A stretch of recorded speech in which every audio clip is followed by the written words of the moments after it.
G'day legends, I hope that you're having a fantastic day and so far that you are having a fantastic week. Now this video is going to be a little bit different from our usual updates on the Ukraine war, the maps and the news, but I will get that to you tomorrow and we'll update on all that we have missed. But what are we going to talk about today, legends? Well, as you have probably seen in the title and thumbnail, we're going to talk about the Fordow nuclear facility.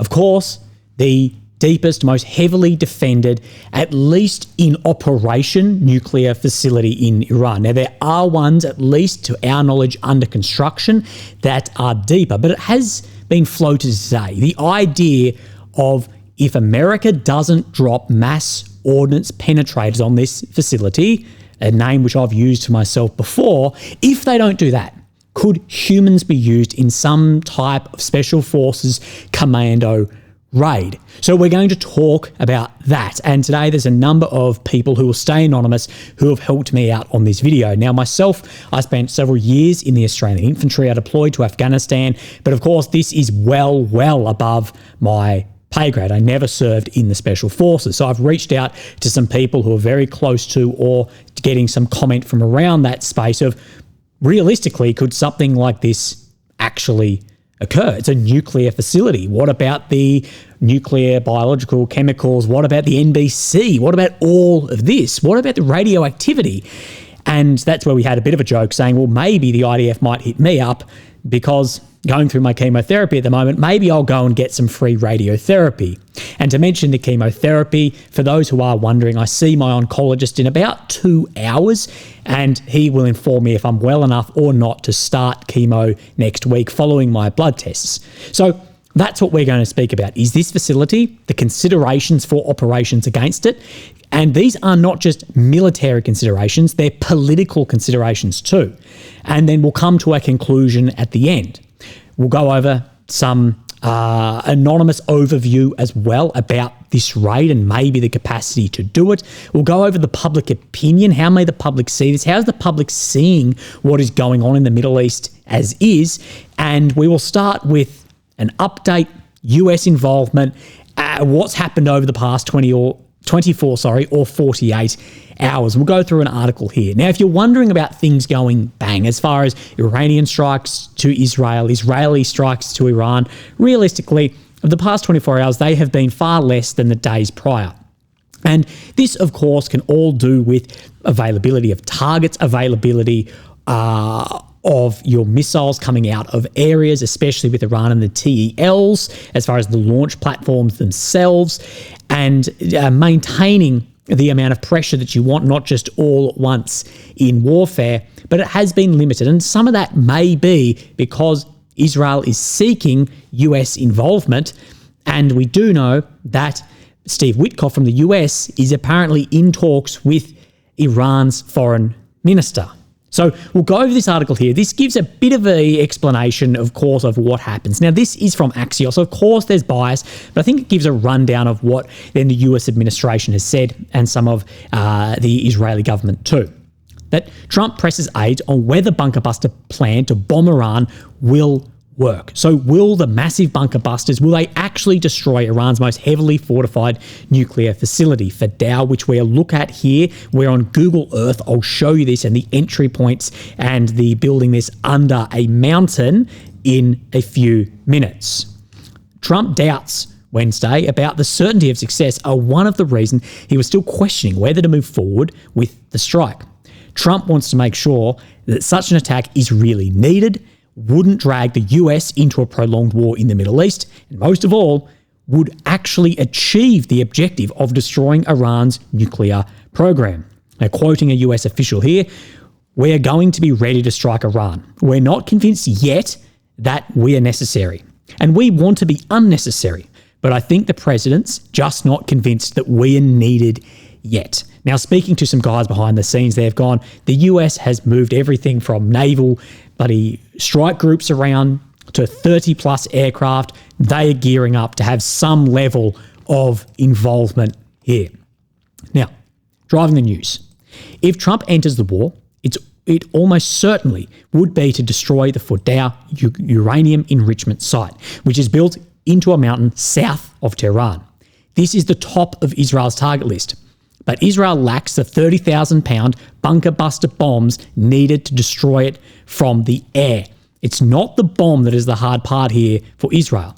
It is the aircraft to carry it. The only aircraft in the world that could actually be used here is really the B-2 bomber. People have said, could we just give these to Israel? No, you can't strap this on the bottom of an F-15, F-16, or it's not going to fit internally on an F-35. Israeli officials fear that if Fordow survives the war, Iran's nuclear program will too. And we'll talk about this in the conclusion at the end here, that for this war, for what we see going on, Israel needs to win. Iran, they need to just survive, to have victory. Now, what we do know is that there are likely other more protected facilities in Iran, but from open source information that these are still under construction. Now, Trump has said, we're the only ones who have the capability to do it, but that doesn't mean I'm going to do it. I've been asked about it from everybody, but I haven't made a decision. Behind the scenes, Trump has specifically asked his military advisors whether the Willy bomb, the massive ordnance penetrator, would destroy Fordow. Pentagon officials told Trump they're confident that it would, according to the official, but it's not clear Trump was totally convinced, and that MOPS, they have never been used on the battlefield. The bunker buster will work. It's not a capabilities issue. We have the capability, but there's an entire plan. It's not just drop a bunker buster and declare victory. And of course, there's a lot more from not just military operations, because at the end of the day, military operations are just an extension of politics. That's all military is. And what would be the political fallout from this occurring? One official said, the end game for us is simple, no nuke. It may be different for the Israelis, and we would be willing to, if it's within reason, go there, do a surgical strike. Maybe, if necessary, if the president considers it's logical and effective and not want to get dragged into decades-long war, and also the risk of destabilizing the Middle East too. The other side, Israeli officials believe Trump will decide in favour of a US strike, but contend that they could cause significant damage to the Fordow facility even if it was forced to go it alone. Now, Israeli officials, they gambled basically the entire war on that the US would enter. This was one of my main criticisms from even before this started. Remember, we went over this the day before Israel started dropping bombs. We went over this, that we said Israel does not have the weapon systems to destroy these facilities. So there is absolute reliance and confidence that the US will enter the war. Prime Minister Benjamin Netanyahu, an ambassador to Washington, hinted in recent interviews that the IDF have options beyond just airstrikes. One could be a risky commando raid. This is what we're going to speak about. Israeli SF conducted such an operation last September, albeit on a small scale, when they destroyed an underground missile factory in Syria by planting and detonating explosives. Now, this is significantly less than the undertaking of this. Now that Israel has full control of Iran's airspace, not complete full control. Now, yes, they have air superiority, but superiority means you have dominance in the sky. It doesn't mean that there is then zero air threat, and has dealt a heavy blow to Iran's military. That option appears less extreme than it otherwise would. It's still incredibly extreme. This is not Call of Duty. This is a very extreme operation. We'll go over the considerations, even in infill, exfil, before you've even reached the facility here, saying that the US officials told the Israeli Trump administration that while they may not be able to reach deep enough into the mountain with bombs, they will do it with humans. And that is the bit that we're going to pick at and pull apart today. Behind the scenes, in recent days, Trump has been contemplating whether to join the war. The special envoy Steve Witkoff has been communicating with Iran's foreign minister. Trump held on Wednesday another situation room meeting with his top national security team on the war between Israel and Iran.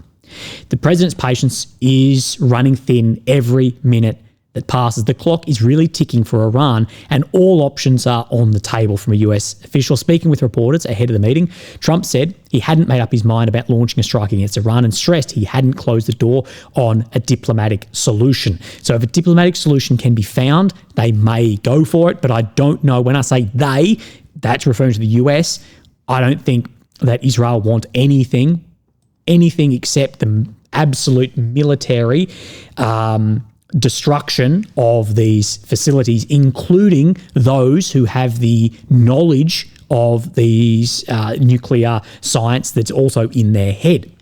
What to watch. US officials said Trump believes maintaining ambiguity about his decisions applies more pressure on Iran. So if Iran doesn't know what he's going to do and he's hinting at this and hinting at that it's increasing pressure. He has said, I have ideas, but I like to take the decision at the last second. Okay, so I hope you're up to speed about where the politics may sit. But what I want to go over is we've, of course, got some major players in this. We've got the US, we've got Israel, and of course you have then Russia and China. And we have seen China is not happy about what has happened here. They have had a couple of military flights to Tehran. What those planes were carrying, we do not know. As well, we know China does buy a fair bit of oil off Iran. So let's look at this. Now, this was from The Economist through YouGov. You know how I feel about any numbers and polls. Polls, of course, can be wrong. But in my opinion, this reflects what I am observing online pretty well and talking to people. Most Americans think the US military should not get involved in the conflict between Israel and Iran. So 16% think that America should get involved, 24% are not sure, and 60% is no. Now, as I said, I don't like polls because I think this can be skewed in many, many ways, that you go into a very progressive suburb and ask the question, or a very conservative area, and you can skew the results. Remember, the way you present data is more important a lot of the time than the data itself. But what I'm observing on the internet and in real life too, I actually do leave my office, is a lot of people do not think that the West and America should get kinetically involved in this. They are involved in striking in an air defense capacity, in ISR, intelligence, surveillance, reconnaissance capacity, even maybe in refueling capacity. But as far as striking and getting involved militarily in forward actions. Now, in this, 61% of Americans view Iran's nuclear program as either an immediate and serious threat to the US, and 24% somewhat serious threat. So just over 60% here. So the same as saying we shouldn't, as saying, well, there is some level of serious threat of this. And Senator Lindsey Graham, of course, everyone's least favourite person, I think, on both sides of the aisle, but he has said this. President Trump has handled the Israel-Iran conflict brilliantly thus far. Israel dominates the sky and has destroyed Iran's military and scientific leadership. They do dominate the sky, that is true, and there has been a large decapitation of military and scientific leadership. They have also done great damage to Iran's nuclear infrastructure that we don't know of. However, one site left standing, the deep underground Fordow site, must be dealt with to achieve the common objective of making sure Iran's nuclear enrichment program ends. The capabilities possessed by the US for such deep underground attack are unique to us and us alone. So we're the only ones that can do this, therefore we must go forward. Overwhelmingly, Americans view the Iran nuclear threat as existential to both the US and Israel. Go all in and finish the job. Now, by these numbers and what I see on the internet, I do not believe that overwhelmingly the Americans see it as existential. They may see it as a threat, but existential, I don't believe so. So what has Putin said about this before we get into how a raid may actually go? So this was in St. Petersburg. Putin answering questions. He was asked about his reaction if Israel and the US killed then the supreme leader of Iran. He goes, if I may, I hope that this will be the most correct answer to your question. I do not even want to discuss this possibility. I do not want to. I hear all this, but I don't even want to discuss it. Now, we have spoken about yesterday in the video about then, of course, Iran partners with Russia, but depending what happens here can have huge impact on Western operations supporting Ukraine and everything from air defense to oil. That the war here for the war in Ukraine, where Russia's main effort is at the moment, has a lot more pros for Russia than cons. Expeditionary power, yeah, that's something different for political balance. On possible regime change in Iran, it says there's a consideration of society around the country's political leadership. This happens almost always and everywhere. Iran is no exception. So saying that there's a lot of consolidation around the country's leadership, and what this has done is actually rally more people together. He talks about those underground factories, the facility we're talking about. They exist. He says nothing has happened to them. And in this regard, it seems to me that it would be right for everyone to look for ways to end hostilities and find ways for all parties to this conflict to come to an agreement with each other in order to ensure both Iran's interests, on the one hand, for its nuclear activities, including peaceful nuclear activities. Of course, I mean peaceful nuclear energy and the peaceful atom in other areas, so energy, as well as to ensure the interests of Israel from the point of view of the unconditional security of the Jewish state. So no ability for a nuclear strike on this. This is a delicate issue. And of course, you need to be very careful here. But in my opinion, in general, such a solution can be found. And we did see before this happened when there was negotiations between the US and Iran that Putin did say that he will help with some of the nuclear what would become nuclear waste in Iran, and to help pull that out if they need. On supporting Iran, we're in contact with our Iranian partners on an ongoing basis, helping Iran with weapons.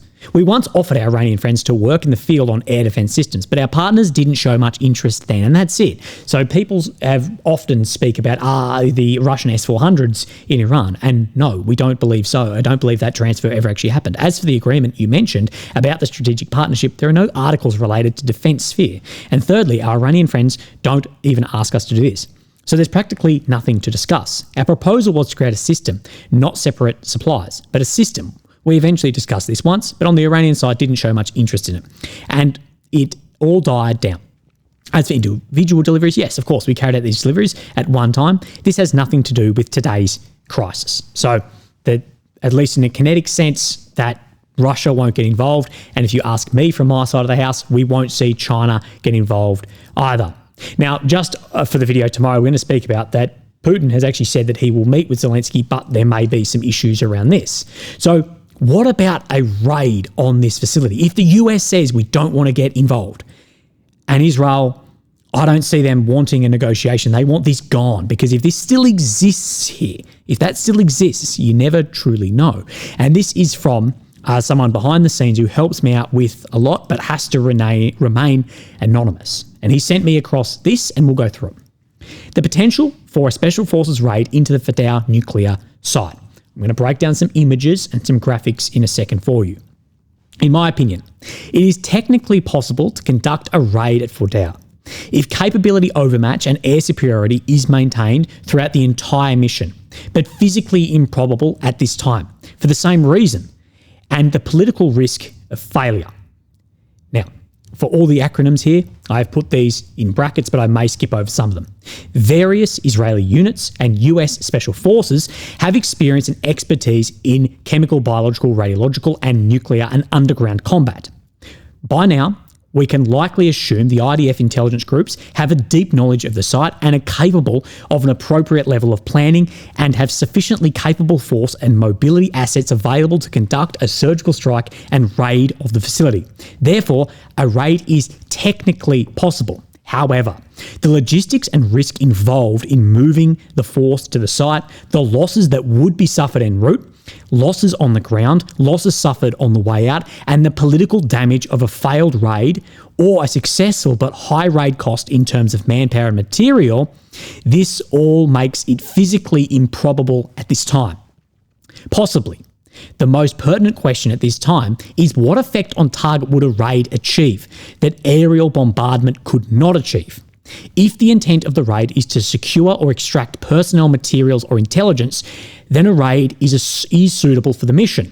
If the intent is the destruction of the site or parts thereof, it would be more practical to utilize the array of available munitions capable of penetrating the facility's casement and detonating inside of the facility, but that only the US have. And this is what the Israelis were talking about, is if we don't have the munitions to do it, if then the US aren't willing to do it, we will go forward.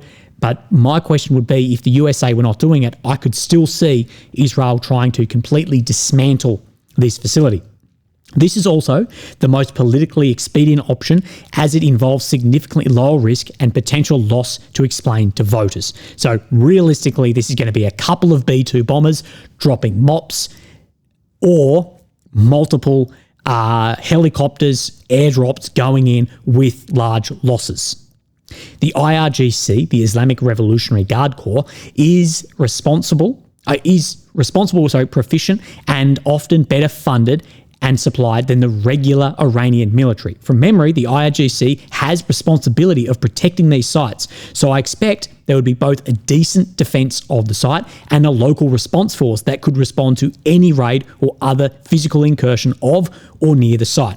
And strategic strikes can never completely dismantle an entire military, including infantry. No one in the world has enough military airborne firepower to do it. So there'll still be a lot of defence on the ground and response forces too.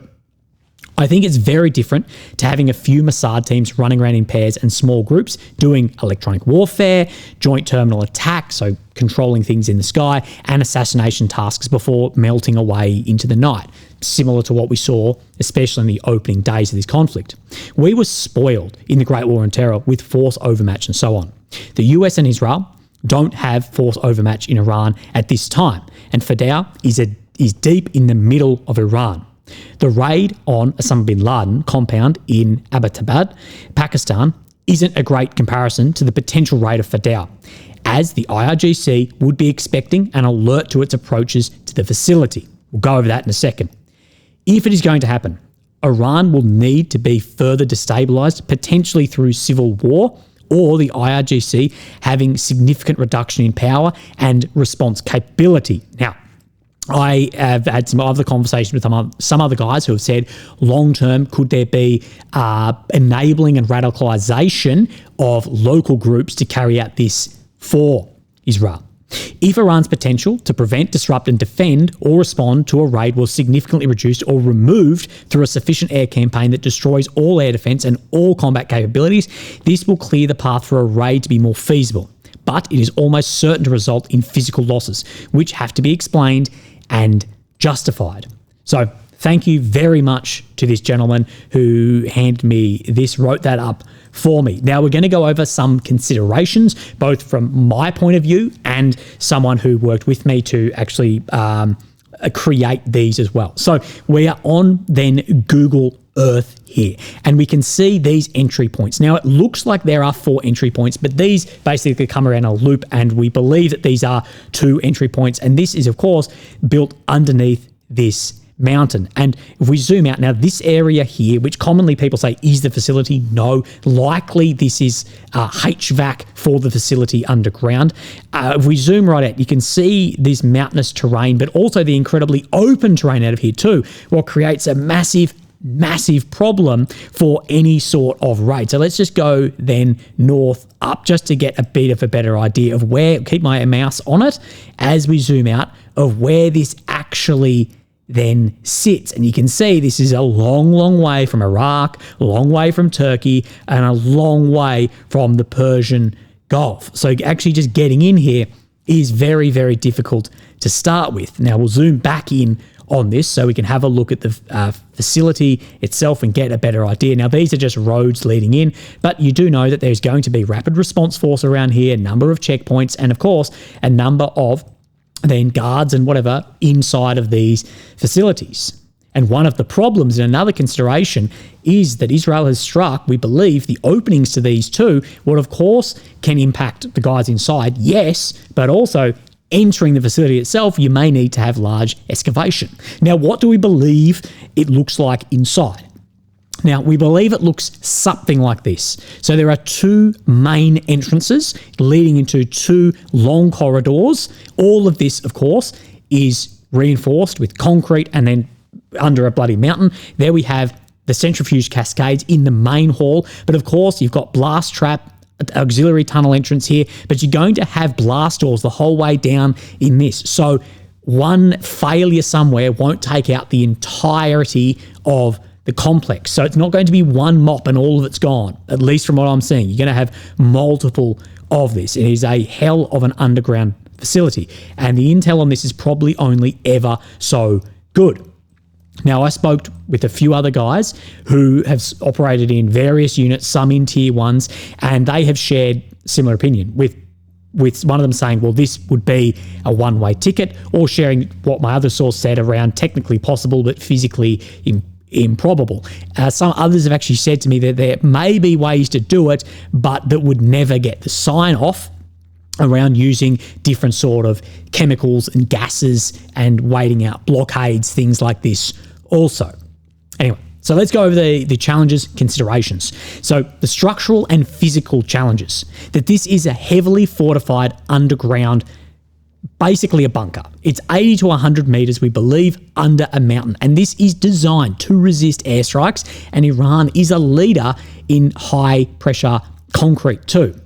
They have also blast-proof tunnels. These will be narrow, they're reinforced, and these entryways create choke points. You have one way in, one way out, and they know where you're coming from and they know where you are going out. There's only really 2 to 4 main tunnel entrances, depending how you want to count it, I guess. And these are easily defended or easily collapsed too, to backfill on these or to then ruin your exfil or infill. There's no alternate ingress. There's a single entry and exit point, mass risk of entrapment, and you're not doing a special forces movie coming through the wall. You're not going through 80 meters of concrete. Now, defensive systems. Air defense is degraded, of course, massively in Iran, but some of it is still active. Any delivery platform, from choppers to planes, from airdrop to then helicopter dropping, is going to be at way more risk than the planes we've seen flying. Is F-35, 15, 16. High, fast, highly maneuverable. Choppers and prop planes, they are going to be at real risk of even things from manpads. And because you're dropping in like this absolutely limits the supplies that you can take in and how many heavy systems you can take in. You're not taking in bulldozers. You're not taking in massive amounts of ammo. You can drop a fair bit in, but it's still going to be limited because you're not going to drop on location either. There's, of course, going to be close perimeter defense. There's going to be infantry, there's checkpoints, surveillance, and there's going to be, I say probable, but there's going to be hardened guard posts inside and likely outside too. The outside ones will be able to get degraded, but inside there will be areas and just a gun down a hallway too. Very hard to take out. Counter-assault units. There's on-site rapid response IRGC unit security teams, and they will be trained specifically for internal defense. And they will know the exact layout of this as well. With information on this may be very, very good, but you'll never know exactly what is happening. If you step into a 50-meter long corridor that's just cement down inside and there's one bloke down there with a gun and he turns the lights off, I don't care if you've got your night vision on, that's a hell of a bad fatal funnel to be in. ISR and surveillance. There will be continuous surveillance both inside and out. There's going to be cameras, motion detectors, thermal imaging near the tunnel access. They will know that you are there. You're not going to surprise this. Potentially a lot of landmines around the area as well. There's real-time airspace and perimeter awareness from cameras and drones in the air too, and likely electronic counter-surveillance, jamming for communications, all of that sort of stuff, especially once you step into the facility. Your radios are not going to work anymore. Operational constraints. Stealth entry, as we've gone over, nearly impossible. Terrain, surveillance, and tunnel design, they're going to know you're there and they're going to have a quick reaction on standby. And they know this is likely. There's no guaranteed exfil route. The entry compromise leads to full containment or tunnel trap. So if you go in, once you're in, if it's compromised on the entry, you are trapped.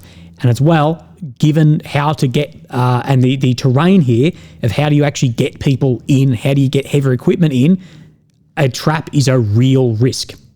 Potential, of course, for tunnel collapse, either through demolition or defensive action, trapping teams inside. So some of this may be rigged to blow with booby traps as well. It, of course, will be time sensitive. The operations, they will be under a time frame for QRFs, so quick reaction forces, to arrive or more infantry on location, and they know where you're going to be coming back out of as well. So there are target-specific considerations. Of course, this is a nuclear facility. The centrifuge halls may be booby-trapped or compartmentalised as far as doors you're going to get to, and it's not going to be putting some C4 on a house door and blowing it in. You're talking potentially foot-thick or couple of foot-thick blast doors on areas. Of course, there's radioactivity concerns. We know these teams work around NBC or CBRN NBC environments, but still, this is very, very high risk. And of course, there's potential exposure depending on the enrichment activity or sabotage, infiltration and exfil. that heliborne insertion is risky and a long, long way for choppers in the air as well. Now, as I went over, yes, the AD for things like F-16s, F-15s, F-35 is massively degraded, but the man pads are not. The man portable air defense, shoulder-fired bloody thing, they will take down choppers. Halo, hey-ho jumping, so high opening, low opening, high altitude jumps. Difficult due to the air defense and altitude, again, slower moving planes.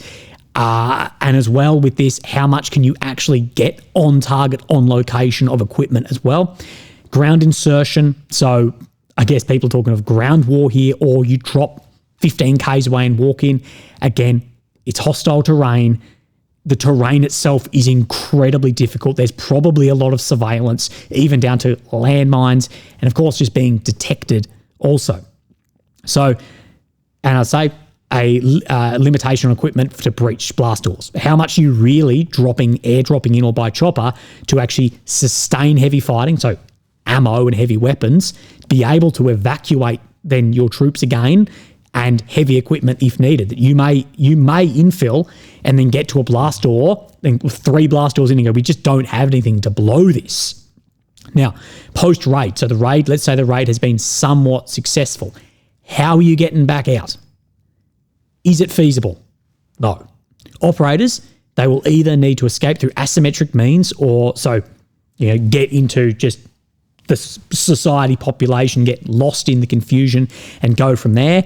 But look at where this facility is. You've got a long way to get into that, and you're going to probably stand out like dog's balls. Or accept that you'll be martyred, so fighting for a cause, that it is a one-way ticket, as one of my mates said, or the risk of becoming a prisoner, which I wouldn't be a big fan of. Now, this is where it gets interesting for me, is the political and strategic fallout. Of course, there is a risk of failure. There's a high risk of failure. This goes ahead and it doesn't work. It does violate Iran's sovereignty and international law. As well, dropping bombs is seen far differently to actually physically having boots on the ground, and not just intelligence teams, but military teams as well. And most of the globe will condemn this. Now, remember, the countries which are, of course, pushing this is very few and a very small minority of the globe. You'll have countries like Turkey, potentially India, Pakistan, China, Russia, Muslim states. They will be condemning this too. And that does really, really matter. Probably the UN too will not be a fan of this.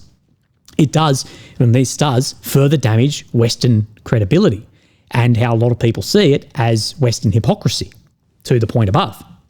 It sets a dangerous precedent for future preemptive strikes as well as raids on nuclear facilities.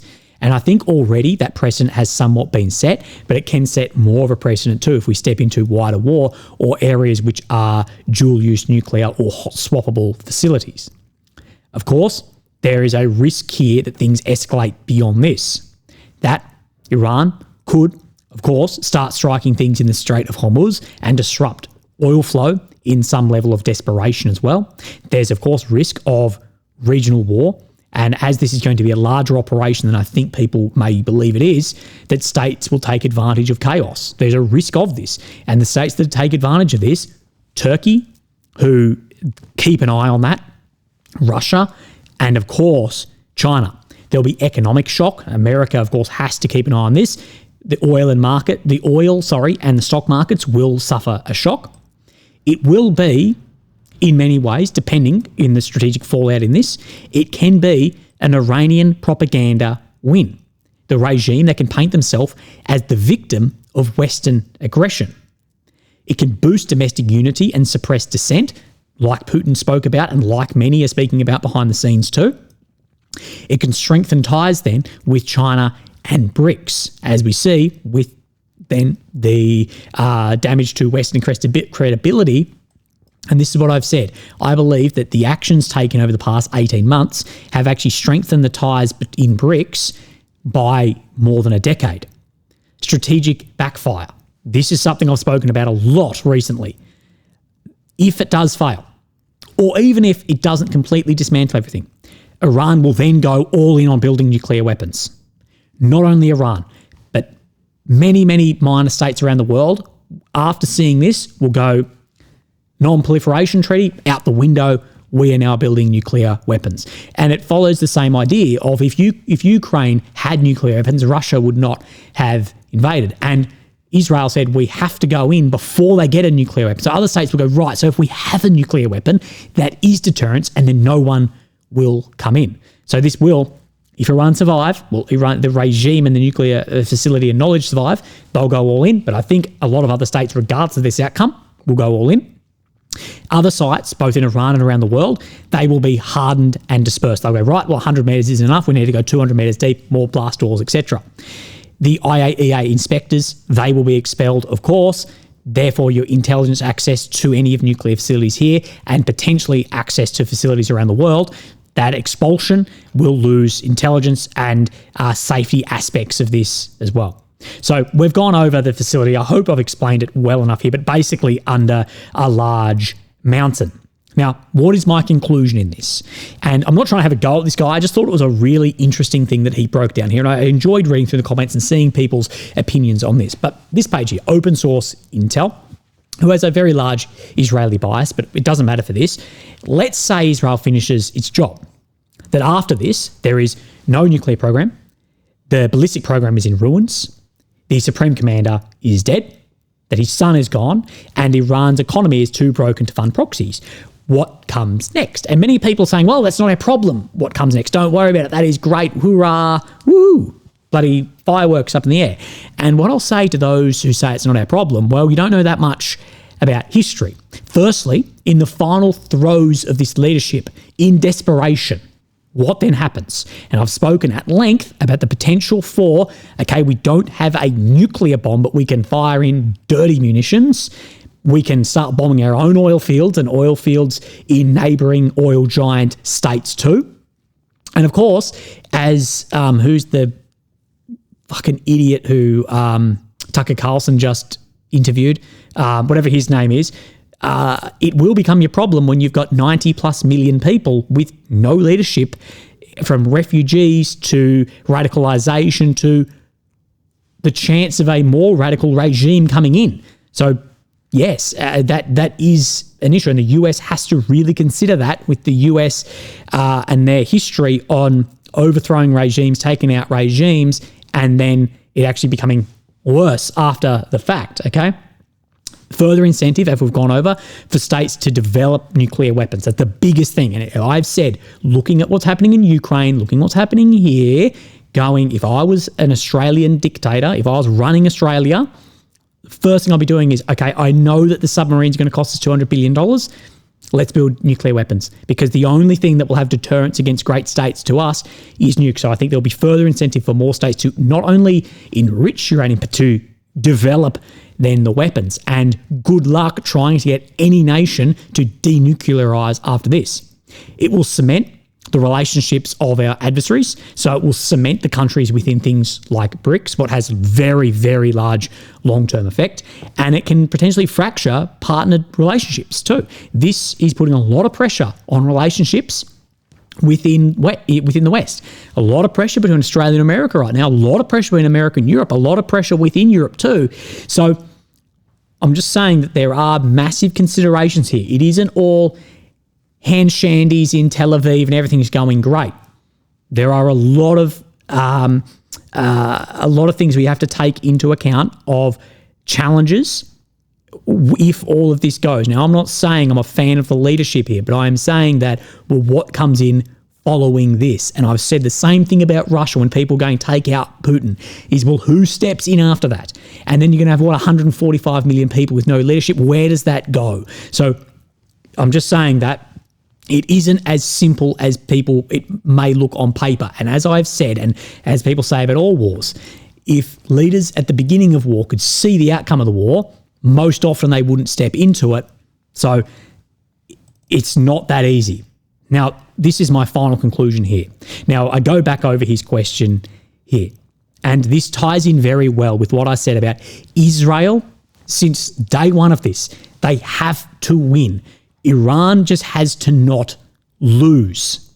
if the current regime in Iran can survive, or it is replaced by very similar, or any of their nuclear program remain, and it remains intact, that is a victory. That's the problem is Israel has to have a full-on victory of everything in this to achieve now, to stop some of these other items about further adversary relationships and incentives. They have to have a full win, full victory to do that. Where if Iran can just hold on and put the leader in a bunker and hold on and keep that facility alive, that will be a victory. It's much, much harder if you're the aggressor than the survivor, if that makes sense. So, of course, it's harder on for Ukraine, Russia. Russia has to have a victory and seize and hold terrain, where I've said if Ukraine can just hold it off and still remain access to the Black Sea, whatever, that is a victory too. It's just like we've seen in Afghanistan, just like we've seen in other countries. If they can just survive, that is a victory. Now, any less than what we see at above, unless there is a friendly regime change, will be a loss. So if it's any less than no nuclear program, no ballistic program, or there's a replacement on regime, but it's a friendly regime, any less than that is going to be a huge problem, because it's going to further incentivize, as we went over in our final considerations on all of this. Okay, so we're not playing with fire, we're playing with plutonium. But we will see. We will see what occurs. I think, personally, if you ask me, I think the US will conduct strikes. I think Israel has tied the hands of the US to now have to conduct strikes. They have launched a military operation of which they cannot complete. Therefore, the US is going to have to launch strikes. But I also think, back to the public opinion part, it is going to be way, way less popular than people actually think. And I think at the moment, Trump's supporter base is unbelievably fractured. I think it is way more fractured than it actually looks like at the moment. And that doesn't mean that therefore people are supporting the Iranian regime. It doesn't mean that. I believe there's a lot of pushback around getting drawn into something that has all the indications of being much longer and much more costly. To dismantle everything militarily, a lot of the time you need ground operations. Anyway, legends, we will see. Thank you for sticking with me. Sorry the introduction was so long. It got about 20 minutes before we actually got into it, but I wanted to lay some foundations to go over. Anyway, great. You guys have a fantastic day. I've got to go to the doctor, and I will let you know if I'm starting next week. Okay. Thank you guys very much. Bye-bye.